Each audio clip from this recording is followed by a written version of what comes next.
So ஒரு சில காசிப்ஸ்லாம் வந்து இப்படி வந்தா நல்லா இருக்குமே நம்மள பத்தி அப்படின்னு சொல்லிட்டு எதனா இருக்குங்களா உங்க காசிப்? என்னை பத்தி காசிப் பேசினாலே வந்து ஏதோ பேசுறாங்க, ஏதோ நம்ம பண்றோம் அப்படின்ற மாதிரி தோணிடும். ஸோ அதனால காசிப் என்ன பரவாயில்ல பேசுங்க. அது ரியாலிட்டியில வந்து நான் என்ன பண்றேன்றது வந்துட்டு ஏதோ ஒரு விதத்துல உண்மையா மீடியான்றனால எல்லாமே கன்வே ஆயிடும். ஸோ காசிப் வந்து பேசினா பரவாயில்ல, என்ன பரவாயில்ல. காசிப் பண்ணாலும் பரவாயில்ல. எதுவா ஆனா இருந்தாலும் ரொம்ப பேடான காசிப் அப்படி வேண்டாம். அப்படி வேண்டாம். Like, ஆமா எதனா காசிப் வந்திருக்கா இதுக்கு முன்னாடி?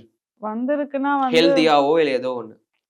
எனக்கு பேடான காசிப் வந்திருக்கு. ஹெல்தியானா வந்து இவங்க வந்து எந்த மாதிரி வந்திருக்குன்னா, சும்மா நான் ஹார்ட் பீட்ல இருக்கேன்னா இவங்களும் இவங்களும் வந்து லவ் பண்றாங்க, இவங்களும் இவங்களும் அது இதெல்லாம் வந்து ஜென்ரலான காசிப், ஹெல்தியான காசிப். இது பேடான காசிப் வந்து எப்படி வந்திருக்கும்னா, இவங்க வந்து ஒரு மாதிரி கண்டென்ட்டா வச்சு பேசுவாங்க. இவங்க இப்படி, இவங்க அப்படி அந்த மாதிரி பேசுறது எனக்கு வந்து ஒரு மாதிரி என்ன நான் அந்த மாதிரிலாம் அதாவது அவங்க எப்படி போர்ட்ரே பண்ணாங்கன்னா, அந்த மாதிரி சினிமால வந்துட்டு நிறைய கிளாமரான விஷயங்கள்லாம் பண்ணுவாங்க.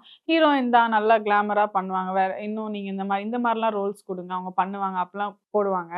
அது வந்து எனக்கு அது பிடிக்காது. நானே போயிட்டு ஹைட் பண்றேன், டெலீட் பண்றேன் அந்த மாதிரிலாம். அதெல்லாம் வந்து கொஞ்சம் ஏன்னா என்னோட பேஜ் பார்த்தீங்கன்னா வந்து ஓரளவுக்கு அதாவது என்னால முடிந்த வரை வந்து எல்லாருமே பார்க்கக்கூடிய ஒரு விஷயமா தான் நான் வந்து மெயின்டைன் பண்ணணும்னு நினைக்கிறேன். ஸோ அதை இனிமே ரொம்ப அதை ரொம்ப கவனமா வச்சிருக்கேன். ஸோ அதனால வந்து அந்த மாதிரி இதெல்லாம் நீங்க கமெண்ட்ல பார்த்து அதை வந்து ஏதாவது கிட்ஸ் பார்த்து சின்ன சின்ன பசங்கள் எல்லாம் பார்த்து. ஆமா. Okay super. ஹார்ட் பீட்க்கு அப்புறம் தான் நான் அதை உணர ஆரம்பிச்சேன். நிறைய சின்ன பசங்களும் சரி, நிறைய இதெல்லாம் வந்து என்ன ஃபாலோ பண்றதுனால இதெல்லாம் நான் இன்னும் கொஞ்சம் இதுக்கப்புறம் வந்து கொஞ்சம் கவனமா இருக்கணும். செம்ம விஷயங்க இது. எவ்ரி செட் ஆஃப் ஆடியன்ஸும் உங்களை லைக் பண்றாங்க. இது ஒரு பாசிட்டிவான விஷயம். அந்த மாதிரி டைம்ல நீங்க இதெல்லாம் பெருசா எடுத்துக்க தேவையில்ல. கண்ட்ரோல்டா கரெக்டா